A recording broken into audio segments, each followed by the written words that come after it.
Okay guys, so nangako na ako na this year magpo-focus na ako sa mga super legit na mga online loan platforms and financial literacy. Pero ito kasi yung loan app na to, padaan-daan po kasi sa YouTube. Ang dami niyang ads mga guys. Parang bonggang loan app to kung babasihan mo lang yung screenshots niya. Transparent daw with no hidden fees at pwede kang humiram ng up to 20,000 pesos. So if you're not aware of these things mga guys, syempre mapapaklik kayo guys. Pero huwag nyo munang i-download yung loan app na to if bago pa kayo sa mundo ng pag-uutang online. Mas mabuti pang panoorin nyo na lang to guys para meron kayong heads up. At yan ang may video, saka kayo mag-decide kung okay siya sa inyo o hindi. So keep watching. Oh guys, welcome back to another vlog. Meron tayong tatalakayang loan app today na makikita natin sa Google Play Store. Dami niyang ads sa YouTube guys, kaya sabi ko, subukan ko siya para sa inyo. So this video is not sponsored. It is based on my personal experience. Loan app po kasi to. Dapat tayong aware kung anong meron at dapat tayong may tamang expectations. Sabi ko natuklasan sa loan app na to at kapag matagal yung review niya at lumabas to, it only means one thing. Ready na ba kayo sa mga revelations?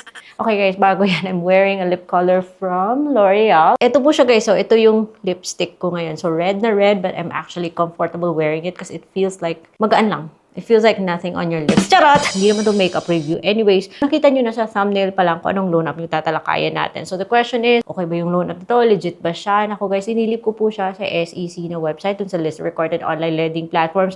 Ewan ko kung saan to or ano to, bakit naglagay pa siya ng number, na kung ika-copy-paste mo doon sa website ni SEC, naku, not found. So, magtitiwala ka ba sa kanyang loan app? Kaya syempre, nagre-review tayo ng loan app. So, bigyan natin siya ng chance.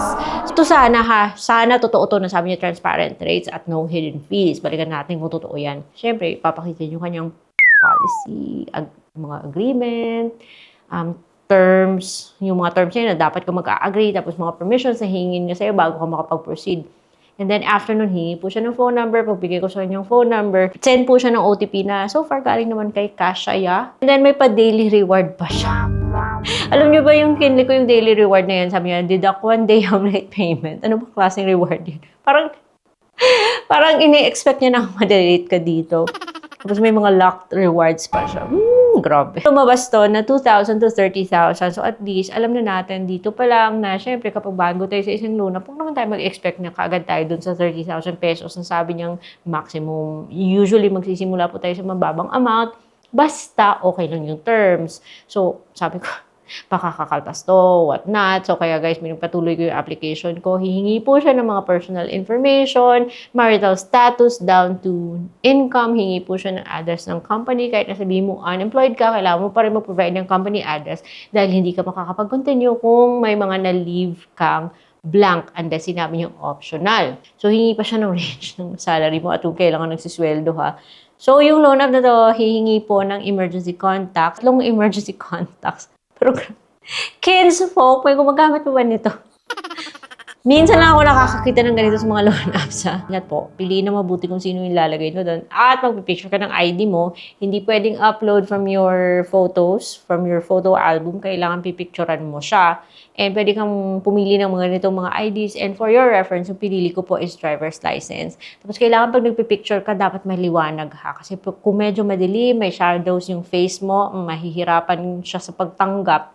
Kailangan clear na clear. At pagkatapos mo picturean yung face mo at yung ID, kailangan mo manually i-input yung name, yung first name, yung gender, kailangan mong piliin, birth date, ID number. So make sure that you're typing in the correct details. Kung talaga bang worth it siya ha. Kaya huwag niyo muna i-download, patuloy niyo na lang to. Tapos hihingi na po siya ng bank, yung e-wallet or bank. So, binigay ko sa kanya yung aking GCash kasi bakit ko naman ibibigay sa kanya yung bank account ko. And then I click next. At wallet ko. Pinapa-confirm niya. At yun nga, range pa rin yung pinakita niya. So, hindi natin alam kung 2,000, 3,000, 4,000. Basta range. So, sabi niya, expect ka na. So, ano ba to? Roleta? Yung parang gano'n. Or ini-mini-mani mo. Saan ka kaya bagay dito? So, 2,000 to 30,000 daw. At depende sa kung anong amount ng i-approve sa'yo. So, say for example, sa 2,000, 2,010 yung ibabalik mo. Kung sa 30,000, 30,150. So, pinabalabas niya para, wow, ang baba-baba ng interest. Pero ito yung nakakatakot, guys. Kasi, syempre, bago tayo mag-proceed, okay, Yung mga ganito. Gusto natin malaman kung ano ba, kakaltas ba to? Ano ba? Buo bang matatanggap? Siyempre gusto natin malaman or talaga bang 150 days to? Naku, baka 7 days lang ha. Expect na tayo ng manage your expectations, guys. Pero mas mabuti nang may alam. Huwag kayong pindot ng pindot dyan. So yung ginawa ko, kinlik ko po yung loan agreement. At bakit blank yung loan agreement? Ano ba? Dapat sa simula pa lang, may details na to. Para alam mo na ganito pala siya. Hindi yung gugulating kanya. But anyways, I still took the risk for you guys kasi gusto ko siyang subukan talaga kung ano ba. Yung apostrophe, sabi ko, explanation ano ba to? Ang labo niya, bes. So, kung sa inyo, pag ganito, yung loan agreement is blank, huwag nyo nang ituloy. Ayan ha. Kasi ayan no, blank na blank na blank yung loan agreement. Kita ba? Ang labo. Gusto nyo ba talaga mag-take risk? Tapos ito ha, hello, we are evaluating your credit. It will cost 18 seconds. Tapos iikot-ikot siya. Ayan. Umikot-ikot siya dyan. Hindi ko alam kung clear sa inyo. And loan is on the way. Hala, auto send kapag na-approve. Pero hindi mo alam kung magkano i-approve sa'yo. At I feel like pag ganito yung loan, parang silang may tinatago. O, diba? Nakakatakot. So, ayan mga guys, naghintay ako ng matagal. Matagal po siya nag-under review at nakakaloka. Kasi akala nila hindi ko nakikita yung kabulustugan nila ha. Mr. Pula Paca was approved by Daloy Cash. Bakit si Daloy Cash yung nag-approve? By the way, meron siyang cancel account pero mas mabuti na kayong mag-submit ng information sa loan app na to guys. Dito pala kasi nakaka-ano na siya, parang fishy na siya. Mr. Ajoji Ahohi was approved by Kashaya. Oh, sinabi niya Kashaya. Nandun naman sa kabila, sabi na naman Azalesh was approved by Daloy Cash na naman. Ito ba si Daloy Cash? Siya na palit ng anyo. Meron pang Libra Peso. Ano ba to? Mr. Mamalit. Pilipino ba to? Matagal akong naghintay. Tapos sinabi niya, the platform limit has been exhausted. Kindly attempt again after 7 days. The following products have passed the preliminary. Ano ba? Ang labo niya talaga, guys. Ayoko ng ganyang loan app, yung parang confusing, nakakaloka. Gusto ko sa loan app yung straightforward, yung alam mo talaga kung ano yung pinapasukan mo. Gusto ko sa loan app yung laid out lahat ng terms para yung gagawin ko na lang is mag-decide kung talaga bang igugo ko to o hindi or kaya ko bang lunukin, taas ng interest niya or kung may kaltas ba siya. Gusto ko sa simula pa lang makikita ko yung ganun. Hindi yung parang, okay, surprise! Ayoko sa ganun.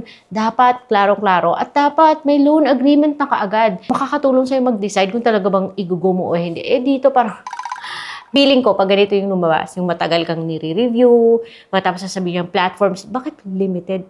May slots, paswertihan, parang talaga siyang, ewan ko na lang, exhausted. Pero pag ganito, reject na. At buti lang walang pumasok sa Gcash ko. Ayoko kasi yung binibigla ako, yung nasusuk ako. So that's it for today's video. I hope meron kayong natutunan. Biggest lesson here is always check the loan terms and agreement bago pumindot ng confirm kasi you'll never know, baka iiyak ka or baka whatever. So prevention is better than cure.